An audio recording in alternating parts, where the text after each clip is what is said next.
എന്നാ പെൺകുട്ടി നോ എന്ന് പറഞ്ഞു, അത് ആ നോ തന്നെയാണെന്ന് മനസ്സിലാക്കാനുള്ള തിരിച്ചറിവ് നമുക്ക് എല്ലാവർക്കും ഉണ്ടാവണം. പിന്നീട് വീണ്ടും അങ്ങോട്ട് കെട്ടിക്കയറി ചെല്ലുന്ന ഒരു ശരിയായ നിലപാടല്ല. പ്രത്യേകിച്ചുള്ള വൾഗർ ആയിട്ടുള്ള ഒരു മെസ്സേജോ കാര്യങ്ങളോ ഒന്നും നമ്മൾ അത് കാണാത്ത ആ ഒരു സാഹചര്യത്തിൽ രാഹുൽ മാങ്കൂട്ടത്തിലെ ഇത്രയും വലിയൊരു ആരോപണ വിധേയനായി നിർത്തുന്നതിൽ അർത്ഥമുണ്ടോ? അല്ലെങ്കിൽ അദ്ദേഹത്തിന്റെ ഒരു രാജി ആവശ്യമായിരുന്നോ? രാഹുൽ സംശയത്തിന്റെ നിഴലിൽ നിൽക്കുകയാണ്. അങ്ങനെ സംശയത്തിന്റെ നിഴലിൽ നിൽക്കുമ്പോൾ ഉത്തരവാദിത്തപ്പെട്ട ഒരു യുവജന സംഘടനയുടെ സംസ്ഥാന പ്രസിഡന്റ് എന്നുള്ള നിലയിൽ മുകേഷ്, കൊല്ലം MLA മുകേഷ് ഇത്തരത്തിലുള്ള ഒരു കേസിൽ പെട്ടപ്പോൾ, ബലാത്സംഗ കേസിൽ പെട്ട് ഒളിവിൽ കഴിഞ്ഞിട്ട് CPM എന്ത് നടപടിയെടുത്തു? ഒരു നടപടിയും എടുത്തില്ല. അതുപോലെ തന്നെ ഗണേഷ് കുമാറുമായി ബന്ധപ്പെട്ട് എത്രത്തോളം ആരോപണങ്ങൾ വന്നിട്ടുണ്ട്, എന്ത് നടപടി എടുത്തിട്ടുണ്ട്? ശശീന്ദ്രൻ ഇപ്പോഴും വനം മന്ത്രിയായിട്ട് പിണറായി വിജയന്റെ മന്ത്രിസഭയിൽ തുടരുകയാണ്. ഇത്രയും കാര്യങ്ങൾ പറയാൻ ധൈര്യമുള്ളവർ പേര് ഉൾപ്പെടെ പറയണം, അതിനുള്ള ആർജവം കാണിക്കണം, തെളിവ് പുറത്തുവിടണം. എല്ലാവർക്കും നമസ്കാരം. അപ്പോൾ ഇന്ന് നേഷൻ ഫസ്റ്റിൽ അതിഥിയായിട്ടുള്ളത് ഡോക്ടർ ജിൻഡോ ജോൺ ആണ്. നമസ്കാരം സർ. നമസ്കാരം. ഇപ്പൊ രാഷ്ട്രീയ കേരളത്തിൽ ഏറ്റവും കൂടുതൽ ചർച്ച ചെയ്യപ്പെടുന്നത് രാഹുൽ മാങ്കൂട്ടത്തിനെ കുറിച്ചാണ്. ഹണി ഭാസ്കർ നൽകിയ ഒരു പരാതിയുടെയും അല്ലെങ്കിൽ അതുമായിട്ട് ബന്ധപ്പെട്ട ഒരുപാട് പരാതികളാണ് അത് പിന്നീട് പുറത്തേക്ക് വരുന്നത് നമ്മൾ കാണുന്നത്. അപ്പൊ ഹണി ഭാസ്കർ പറഞ്ഞ ഒരു ആരോപണം എന്ന് പറയുന്നത് പാർട്ടിയിലെ മറ്റു നേതാക്കന്മാരോട് രാഹുൽ മാങ്കൂട്ടത്തിനെതിരെയുള്ള ഒരു പരാതി നൽകിയിരുന്നു, അല്ലെങ്കിൽ ഈ കാര്യം പറഞ്ഞിരുന്നു, പക്ഷെ യാതൊരു രീതിയിലുള്ള പ്രതികരണവും ഉണ്ടായിട്ടില്ല എന്നാണ്. ഇതിന്റെ യഥാർത്ഥ വശം എന്താണ്? അല്ല, ഇതില് ഹണി ഭാസ്കറുടെ സ്റ്റേറ്റ്മെന്റ് ഒരുപാട് വൈകി, ഇന്നാണ് വന്നിരിക്കുന്നത്. ഹണി ഭാസ്കർ അങ്ങനെ പാർട്ടി നേതാക്കന്മാർക്ക് പരാതി നൽകിയതായിട്ട് നമുക്ക് ആർക്കും അറിയില്ല. ഹണി ഭാസ്കർ മാത്രമാണ് രാഹുൽ മാങ്കൂട്ടത്തിന്റെ പേര് വ്യക്തമായിട്ട് പറഞ്ഞിട്ടുള്ളൂ. അപ്പോൾ അവരങ്ങനെ ഒരു പരാതി മുൻപ് പറഞ്ഞിട്ടില്ല. ഇനി പാർട്ടി എന്ന് പറഞ്ഞ സംവിധാനം അത്തരത്തിലൊരു നിലപാട് സ്വീകരിച്ചില്ലെങ്കിൽ, അവർക്ക് അത്രത്തോളം വലിയ ബുദ്ധിമുട്ട് നേരിട്ടിട്ടുണ്ടെങ്കിൽ അവരെന്തുകൊണ്ട് പോലീസിലേക്ക് ഈ പരാതി കൊടുക്കാതിരുന്നു? അപ്പോൾ ആ പരാതിയുടെ യാഥാർത്ഥ്യം അറിയാതെ, അല്ലെങ്കിൽ അവർ പറയുന്നത് എത്രത്തോളം ശരിയാണെന്ന് എനിക്ക് പറയാൻ പറ്റുന്നില്ല. കാരണം അവർക്ക് നേരിട്ടിട്ടുള്ള പരാതിയെ കുറിച്ചിട്ടല്ല അവർ പറയുന്നത്, ബുദ്ധിമുട്ടിനെ കുറിച്ചിട്ടല്ല. മറ്റു പലർക്കും ബുദ്ധിമുട്ടുണ്ടായെന്ന് അവർക്ക് അറിയാമെന്ന്, മറ്റു പലരെയും കുറിച്ചിട്ടുള്ള കേട്ടുകേൾവിയാണ് അവർ പറയുന്നത്.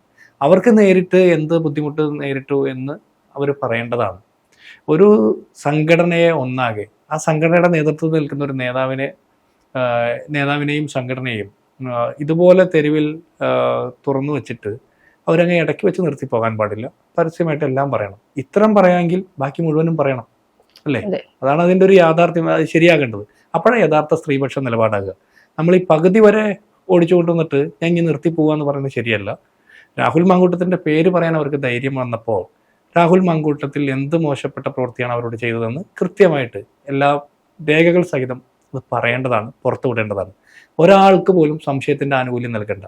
അത് രാഹുൽ മാങ്കൂട്ടത്തിൽ നിന്നും കിട്ടാൻ പാടില്ല, ഹണി ഭാസ്കറിനും കിട്ടാൻ പാടില്ല എന്നാണ് എൻ്റെ ഒരു നിലപാട് അക്കാര്യത്തിൽ. ഇപ്പോ 2020 കാലഘട്ടത്തിലാണ് ഈ ഒരു മെസ്സേജ് അയച്ചിരിക്കുന്നത് നമ്മൾ കാണുന്നത്. രാഹുൽ മാങ്കൂട്ടത്തിൽ അയക്കുന്ന എല്ലാ മെസ്സേജിനും തന്നെയും മറുഭാഗത്ത് നിന്ന് റിപ്ലൈ വരുന്നുണ്ട്. അങ്ങനെ കുത്തിയിരുന്ന എല്ലാ മെസ്സേജിനും റിപ്ലൈ കൊടുത്തതിനു ശേഷം ഇത്രയും വർഷങ്ങൾക്ക് ശേഷം ഈ ഒരു പരാതിയുമായി രംഗത്ത് വരുമ്പോൾ, പ്രത്യേകിച്ച് ആ മെസ്സേജിൽ പ്രത്യേകിച്ചുള്ള വൾഗർ ആയിട്ടുള്ള ഒരു മെസ്സേജോ കാര്യങ്ങളോ ഒന്നും നമ്മൾ അത് കാണാത്ത ആ ഒരു സാഹചര്യത്തിൽ രാഹുൽ മാങ്കൂട്ടത്തിലെ ഇത്രയും വലിയൊരു ആരോപണ വിധേയനായി നിർത്തുന്നതിൽ അർത്ഥമുണ്ടോ? അല്ലെങ്കിൽ അദ്ദേഹത്തിന്റെ ഒരു രാജി ആവശ്യമായിരുന്നോ? അല്ല, അതില് ഒന്നാമത്തെ കാര്യം, ഇവര് വർഷങ്ങൾക്ക് മുമ്പുള്ള സൗഹൃദമായിരുന്നു. ആ സൗഹൃദം പിന്നീട് ഇഷ്ടക്കുറവിലേക്ക് മാറി. അതൊക്കെ അവരുടെ പേഴ്സണൽ കാര്യങ്ങളാണ്. അന്ന് അവർ മെസ്സേജ് ഇട്ടപ്പോൾ ഇഷ്ടപ്പെട്ടതാണോ ഇഷ്ടപ്പെടാത്തതാണോ അവർ റിപ്ലൈ കൊടുത്തിട്ടുണ്ട്. ഇല്ല, ഇത് നമ്മളുടെ മുമ്പിൽ ഇപ്പോൾ പുറത്തു വന്നിരിക്കുന്ന വിവരങ്ങൾ പ്രകാരം ഇവർ തമ്മിൽ മെസ്സേജ് ചെയ്തിട്ടുണ്ട്. ആ മെസ്സേജ് ചെയ്യുന്നവർ തമ്മിലുള്ള റിലേഷൻഷിപ്പിന്റെ ഭാഗമായിട്ടാണ്. അതിൽ നിന്നൊരു കാര്യം മനസ്സിലാക്കുന്നത്, എന്നാ പെൺകുട്ടി നോ എന്ന് പറഞ്ഞു, അത് ആ നോ തന്നെയാണെന്ന് മനസ്സിലാക്കാനുള്ള തിരിച്ചറിവ് നമുക്ക് എല്ലാവർക്കും ഉണ്ടാവണം. പിന്നീട് വീണ്ടും അങ്ങോട്ട് കെട്ടിക്കയറി ചെല്ലുന്ന ഒരു ശരിയായ നിലപാടല്ല, ഒന്നാമത്തെ കാര്യം. രണ്ട്, ഒരു പെൺകുട്ടിക്ക് അധിക്ഷേപം നേരിട്ടിട്ട് അത് എന്ന് പരാതി പറയണം, എപ്പോൾ പരാതി പറയണം, എന്തുകൊണ്ട് വൈകി എന്ന് ചോദിക്കുന്നതിനോട് എനിക്ക് വ്യക്തിപരമായിട്ട് യോജിപ്പില്ല. നാളെ ഞാൻ ഉൾപ്പെടെയുള്ള ആളുകൾക്കെതിരെയും പരാതി വരാം. അങ്ങനെ വരികയാണെങ്കിൽ ആർക്ക് വേണമെങ്കിലും പരാതി ആരെക്കുറിച്ചും പറയാം, സത്യമായതും അസത്യമായതും വരാം. അപ്പം നിങ്ങൾ എന്തുകൊണ്ട് ഇത്രയും കാലം വൈകി എന്ന് ചോദിക്കുന്നത് അതൊരു നീതിപൂർവമായിട്ടുള്ളൊരു ചോദ്യമല്ല. എന്താണെന്ന് വെച്ചാൽ, ചിലപ്പോൾ കള്ളപ്പരാതികൾ വരാം. ഈ അടുത്ത കാലത്തായിട്ട് നിരവധി സംഭവങ്ങൾ അങ്ങനെ വന്നിട്ടുണ്ട്. അപ്പോൾ അതുപോലെ ചിലപ്പോൾ യാഥാർത്ഥ്യം ഉണ്ടാവും. ഒരുപാട് കള്ളപ്പരാതികളുടെ ഇടയിൽ ഒരു ഒറ്റപ്പെട്ട യഥാർത്ഥ പരാതി ഉണ്ടെങ്കിൽ ആ പരാതിയുടെ മെറിറ്റ് ചോർന്നു പോകാൻ പാടില്ല. അതുകൊണ്ടാണ് ഇപ്പോൾ ഒരു 99 പെൺകുട്ടികളും കള്ളം പറയുമ്പോൾ ഒരു പെൺകുട്ടി സത്യസന്ധമായിട്ട് അവർ നേരിട്ട പ്രശ്നത്തെക്കുറിച്ച് പറയുമ്പോൾ നീ എന്തുകൊണ്ട് ഇത്രയും കാലം വൈകി എന്ന് ചോദിക്കുന്ന ചോദ്യം അനീതിയാകുന്നത്. മറ്റു 99 പേരെ അല്ല ഞാൻ കാണുന്നത്, ഈ ഒരാളുടെ നീതി ഉറപ്പാക്കാൻ വേണ്ടിയിട്ട് ആ ചോദ്യം ചോദിക്കുന്നത് ഒരു രാഷ്ട്രീയപരമായി ശരിയല്ല. ഇനി രാഹുൽ മാങ്കൂട്ടത്തിലെ രാജി, ആ രാജി ശരിയായിരുന്നു എന്ന് വിചാരിക്കുന്ന ഒരാളാണ് ഞാൻ. കാരണം കഴിഞ്ഞ 2 ദിവസമായിട്ട് കുറേ നാളുകളായിട്ട് രാഹുൽ മാങ്കൂട്ടത്തിലിനെ അതിരൂക്ഷമായിട്ട് അതിക്രമിച്ച് കൊണ്ടുപോകുന്നുണ്ട്. സോഷ്യൽ മീഡിയയിൽ അതിക്രൂരമായിട്ടുള്ള അധിക്ഷേപം, അക്രമം നേരിട്ടിട്ടുള്ള, സൈബർ ലിഞ്ചിങ് നേരിട്ടിട്ടുള്ള ഒരു യുവ നേതാവാണ് രാഹുൽ. അതിലെ ശരിയും തെറ്റും പരിശോധിക്കപ്പെടേണ്ടതാണ്. പക്ഷേ ഒരു മര്യാദയില്ലാത്ത അക്രമങ്ങൾ നേരിട്ടിട്ടുണ്ട്. അതിന്റെ പ്രധാനപ്പെട്ട കാരണം രാഹുൽ മാങ്കൂട്ടത്തിൽ യൂത്ത് കോൺഗ്രസിന്റെ മാത്രമല്ല, കേരളത്തിലെ യുവജന നിരയുടെ സർക്കാർ വിരുദ്ധ പ്രക്ഷോഭത്തിന്റെ മുൻപന്തിയിൽ നിൽക്കുന്ന നേതാവാണ്. അതിന്റെ ഭാഗമായിട്ടുള്ള വൈരാഗ്യം തീർക്കൽ തന്നെയായിരുന്നു. അപ്പൊ ഇപ്പോൾ ഈ കഴിഞ്ഞ ദിവസങ്ങളായിട്ട് കുറെ കൂടി പരസ്യമായിട്ടുള്ള പ്രസ്താവനകളും രാഹുലിലേക്ക് വിരൽ ചൂണ്ടുന്ന രീതിയിലുള്ള പ്രസ്താവനകളും ഒക്കെ വരുമ്പോൾ രാഹുൽ സംശയത്തിന്റെ നിഴലിൽ നിൽക്കുകയാണ്. അങ്ങനെ സംശയത്തിന്റെ നിഴലിൽ നിൽക്കുമ്പോൾ ഉത്തരവാദിത്തപ്പെട്ട ഒരു യുവജന സംഘടനയുടെ സംസ്ഥാന പ്രസിഡന്റ് എന്നുള്ള നിലയിൽ ആ ചുമതലയിൽ ഇരുന്നു കൊണ്ട് അല്ല ആരോപണത്തെ നേരിടുന്നത്. പകരം അദ്ദേഹം ധാർമ്മികമായിട്ടുള്ള ബാധ്യത ഏറ്റെടുത്തുകൊണ്ട് അദ്ദേഹം രാജിവെച്ച് മാറിയതിന് ഞാൻ സ്വാഗതം ചെയ്യുകയാണ്. അപ്പോൾ രാഹുൽ മാങ്കൂട്ടത്തിൽ രാജിവെക്കുന്നത് സ്വാഭാവികമായിട്ട് ഒരു ഉത്തരവാദിത്തപ്പെട്ട സംഘടനാ സ്ഥാനത്തിരിക്കുന്ന ഒരു വ്യക്തി എന്നുള്ള നിലയ്ക്ക് അദ്ദേഹം രാജിവെക്കേണ്ടതാണ് ശരിയെന്ന് ഞാൻ വിചാരിക്കുന്നു. നാളെ മറ്റൊരു നേതാവിനെതിരെയും ഈ ആക്ഷേപങ്ങൾ വരുമ്പോൾ അത്തരത്തിലൊരു ഉത്തരവാദിത്വം ഏറ്റെടുക്കുക എന്നുള്ളതുണ്ട്. അല്ലാതെ അതിനെല്ലാം യാതൊരു ഉത്തരവാദിത്വം ഏറ്റെടുക്കാതെ ഒഴിഞ്ഞു മാറുന്നത് ഒരു ശരിയായ ഒരു പൊതുപ്രവർത്തകന് ചേർന്ന രീതിയല്ല. അതുകൊണ്ട് അദ്ദേഹത്തിന്റെ രാജി ശരിയായ ഒരു സമയത്താണ് എന്ന് വിചാരിക്കുന്നു. മാത്രമല്ല, അദ്ദേഹത്തെ കൊത്തിവലിക്കാൻ തക്കം പാർത്തിരുന്ന ശത്രുപക്ഷത്തുള്ള CPM-ലെ ആയാലും BJP-ലെ ആയാലും മുഴുവൻ ആളുകൾക്കും അതിന് പരമാവധി അവസരം വിട്ടു നൽകാതെ അദ്ദേഹം ഈ സ്ട്രോങ് സ്റ്റാൻഡ് എടുത്തുകൊണ്ട് രാജിവെച്ചപ്പോൾ അദ്ദേഹം ഈ ആരോപണങ്ങളെ നിയമപരമായി നേരിടുമെന്നുള്ള വെല്ലുവിളി ഉയർത്തിയപ്പോൾ കുറെ കൂടി ക്ലാരിറ്റി വരുന്നുണ്ട്. അദ്ദേഹം പറഞ്ഞു തന്നെ എനിക്കും പറയാനുള്ളത്, പരാതിക്കാർ രാഷ്ട്രീയ പാർട്ടികളുടെ മുമ്പിൽ മാത്രമല്ല പരാതി പറയുന്നത്. കാരണം കോൺഗ്രസ് പാർട്ടിക്ക് കോടതിയും പോലീസ് സ്റ്റേഷനും ഇല്ല, സംഘടനാപരമായ ഒരു സംവിധാനം മാത്രമേ ഉള്ളൂ. അപ്പോൾ 100% നീതി ഉറപ്പാക്കപ്പെടാനാണ് ഈ രാജ്യത്ത് പോലീസ് സ്റ്റേഷനും കോടതിയും നിയമ സംവിധാനം ഉള്ളത്. പരാതിക്കാർക്ക് രാഹുൽ മാങ്കൂട്ടത്തിൽ നിന്ന് അത്തരത്തിലുള്ള വ്യക്തി അധിക്ഷേപം, ഏതെങ്കിലും രീതിയിലുള്ള അധിക്ഷേപങ്ങൾ നേരിട്ടിട്ടുണ്ടെങ്കിൽ അതിനവർ നിയമപരമായിട്ട് തന്നെ നീങ്ങണം, തെളിവുകൾ ഹാജരാക്കണം.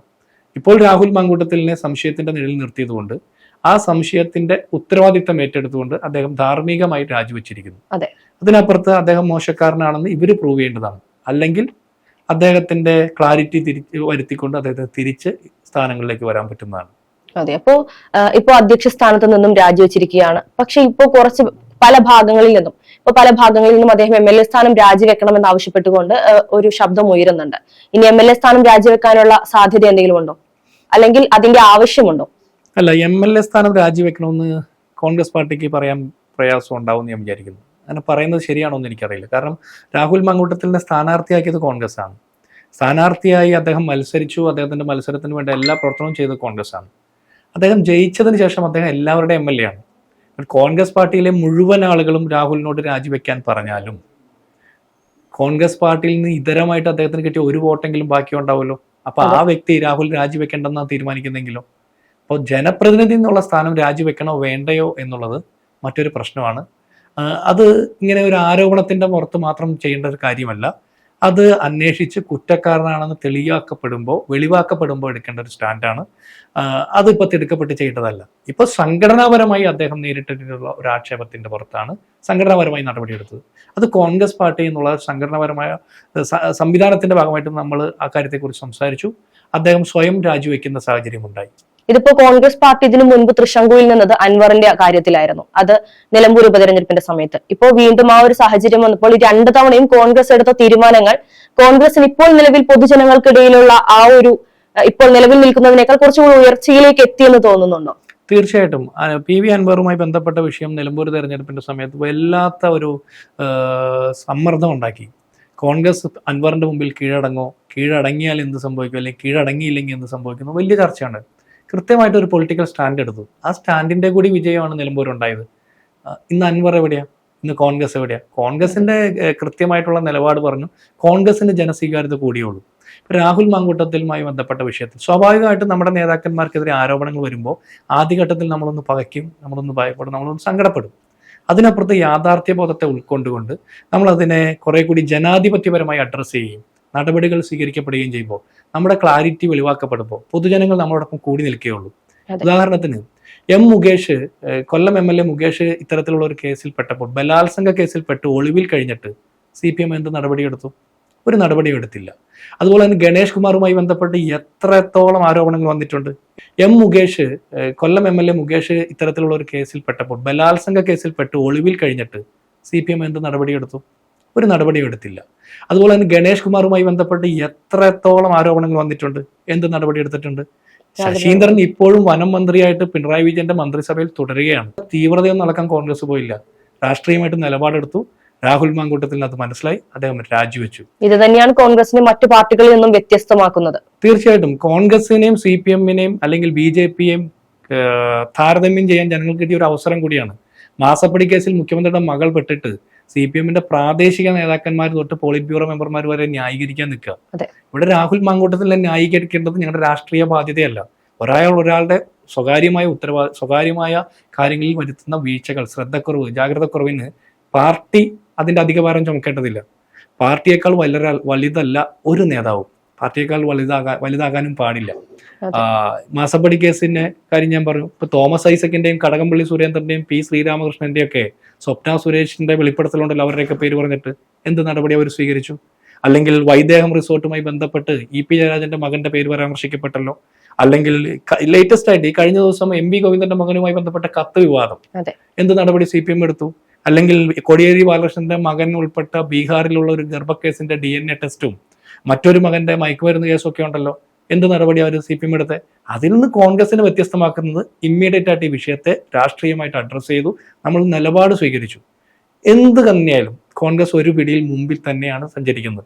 ഞങ്ങൾ ഇന്ന് ഉച്ചയ്ക്ക് 1:30 തൊട്ട് ഞങ്ങൾ ഇതുവരെ തുടർന്നു വന്നിരിക്കുന്ന സർക്കാർ വിരുദ്ധ സമരങ്ങളുമായി ബന്ധപ്പെട്ട് ജനങ്ങളോടൊപ്പം നിന്ന് ഞങ്ങൾ ചലിക്കാൻ തുടങ്ങുകയാണ്. ഞങ്ങൾക്ക് ഏതെങ്കിലും ഒരു നേതാവ് ഏതെങ്കിലും ഒരു ആരോപണത്തിൽ പെടുമ്പോൾ തന്നെ ഞങ്ങളുടെ സമരങ്ങൾ അവസാനിപ്പിച്ച് ഞങ്ങൾ അതിന്റെ പുറകെ പോകുന്നു തെറ്റിദ്ധരിച്ചിട്ടുണ്ടെങ്കിൽ അത് CPM-ന്റെ തെറ്റിദ്ധാരണയാണ്.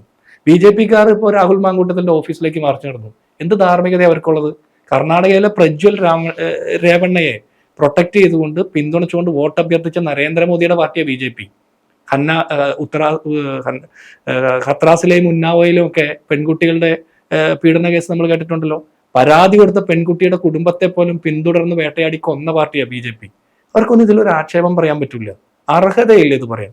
കോൺഗ്രസിന്റെ അകത്തെ ഏതെങ്കിലും ഒരു നേതാക്കന്മാർ ഇത്തരത്തിലുള്ള ഒരു പ്രതിസന്ധിയിൽ പെടുമ്പോൾ അവരെ കൈവിട്ട് കളയുന്നതല്ല, അവർക്ക് അത്തരത്തിലൊരു അബദ്ധം പറ്റിയിട്ടുണ്ടെങ്കിൽ അത് തിരുത്താനുള്ള ഒരു അവസരം കൊടുക്കുക. മാത്രമല്ല, ഈ പൊളിറ്റിക്കൽ പാർട്ടി എന്നുള്ള രീതിയിൽ ഞങ്ങൾ പൊതുജനങ്ങളുടെ മുമ്പിലുള്ള ഞങ്ങളുടെ കമ്മിറ്റ്മെന്റ് ക്ലിയർ ചെയ്യുകയാണ്, ക്ലാരിറ്റി വരുത്തുകയാണ്. ഞങ്ങൾ അതിലൊരു പൊളിറ്റിക്കൽ സ്റ്റാൻഡ് എടുത്തു. ഇനി അതിനപ്പുറത്ത് ഈ പെൺകുട്ടികൾക്ക് ആർക്കെങ്കിലും പരാതി ഉണ്ടെങ്കിൽ നിയമപരമായിട്ട് പോകണം, തെളിവുകൾ കൊണ്ടുവരണം. അങ്ങനെ ഒരു മോശപ്പെട്ട ഒരു വ്യക്തിയും നമ്മുടെ പൊതുസമൂഹത്തിൽ രാഷ്ട്രീയ നേതൃത്വത്തിൽ ഉണ്ടാകേണ്ട ആവശ്യമില്ല. ഇപ്പോ ഇന്നലെ പരാതിയുമായി വന്ന പെൺകുട്ടി രാഹുൽ മാങ്കൂട്ടത്തിനെതിരെ, അല്ലെങ്കിൽ രാഹുൽ മാങ്കൂട്ടത്തിനെതിരെ എന്ന് നമുക്കിപ്പോ പറയാൻ സാധിക്കുന്നു. യഥാർത്ഥത്തിൽ ആ പെൺകുട്ടി പേര് വെളിപ്പെടുത്തിയിട്ടില്ല. ആ ഒരു നേതാവ് ആര് തന്നെയാണെങ്കിലും അതിനെതിരെ ആ ഒരു പേര് പരാമർശിക്കാത്തതിന് കാരണം ആ പെൺകുട്ടിക്ക് ഭയമാണ് എന്നൊരു മാധ്യമത്തിൽ ആ കുട്ടി കൊടുത്ത ബൈറ്റിൽ നമ്മൾ കണ്ടിരുന്നു. അപ്പൊ സ്വാഭാവികമായിട്ടും ഇപ്പോ രാഹുൽ മാങ്കൂട്ടത്തിനെതിരെ ആണെങ്കിൽ പോലും ഒന്നിലധികം കേസുകളാണ് ഇപ്പോൾ നിലവിൽ വന്നുകൊണ്ടിരിക്കുന്നത്. ഈ ഭയമാണ് എന്ന് പറയുമ്പോൾ അതിന് രാഹുൽ മാങ്കൂട്ടത്തിൽ തന്നെയാണ് പ്രതിസ്ഥാനത്ത് എന്ന് നമുക്ക് വിശ്വസിക്കാൻ സാധിക്കുമോ? അല്ല, അതിൽ ഒന്നാമത്തെ കാര്യം, പിണറായി വിജയൻ കേരളം ഭരിക്കുമ്പോൾ, ആഭ്യന്തര വകുപ്പ് ഭരിക്കുമ്പോൾ പിണറായി വിജയനെതിരെ നിരന്തര സമരങ്ങളുമായിട്ട് തെരുവെന്ന് പറയുന്ന ഒരു സംഘടനയുടെ സംസ്ഥാന പ്രസിഡന്റിനെതിരെ പരാതി കൊടുക്കാൻ ആ പെൺകുട്ടിക്ക് ധൈര്യമില്ലെങ്കിൽ അത് പിണറായി വിജയന്റെ പരാജയമാണെന്ന് ഞാൻ പറയാം. രാഹുൽ മാങ്കൂട്ടത്തിലാണോ ഇവിടുത്തെ ആഭ്യന്തര വകുപ്പ് മന്ത്രി? അല്ല. ഇത്രയും ആക്ഷേപങ്ങൾ ചൊരിഞ്ഞ് ബാക്കി മുഴുവനും പറഞ്ഞിട്ട്, രാഹുൽ മാങ്കൂട്ടത്തിന്റെ പേരൊഴിച്ച് മുഴുവൻ കാര്യങ്ങളും പറഞ്ഞിട്ട് ഒരാളെയും അയാളുടെ സംഘടനയെയും സംശയത്തിന്റെ നിഴലിൽ നിർത്തിക്കൊണ്ട് പൊതുജന മധ്യത്തിൽ ഇങ്ങനെ അവഹേളിച്ചുകൊണ്ട് പേര് മാത്രം പറയുന്നില്ല എന്നുള്ള ആനുകൂല്യം ഒരാൾക്കും കൊടുക്കണ്ട. ഞാൻ ആ പെൺകുട്ടിയോട് പറയുന്നത്, സ്ത്രീപക്ഷ നിലപാടിൽ വെള്ളം ചേർത്തിട്ടില്ലെങ്കിൽ പേരുൾപ്പെടെ പറയണം. അവർ പറഞ്ഞ് തിരുത്തി നന്നാകണമെന്ന് ആഗ്രഹിച്ച, അതുകൊണ്ട് പല അവസരം കൊടുക്കുന്നു. ഇവർ തിരുത്തി നന്നാക്കാൻ വേണ്ടിയിട്ട് സ്വകാര്യമായി കൊടുത്ത ഒരു അവസരത്തിലും നന്നായില്ല എന്നല്ല ഇവർക്ക് ഇപ്പൊ മനസ്സിലായത്. അങ്ങനെ തിരുത്താതിരുന്നപ്പോൾ മറ്റു സ്ത്രീകളോട് മോശപ്പെട്ട പ്രവർത്തനം നടത്തിയെന്നാണ് ഇവരുടെ ആരോപണം. അപ്പോൾ ഇവർ കൊടുത്ത അവസരം മൗനസമ്മതമായിട്ടല്ലേ അയാൾക്ക് തോന്നിയിട്ടുണ്ടാകുക. അപ്പോൾ സ്ത്രീപക്ഷ നിലപാടാണ് പറയുന്നതെങ്കിൽ ഇത്രയും കാര്യങ്ങൾ പറയാൻ ധൈര്യമുള്ളവർ പേരുൾപ്പെടെ പറയണം, അതിനുള്ള ആർജവം കാണിക്കണം, തെളിവ് പുറത്തുവിടണം.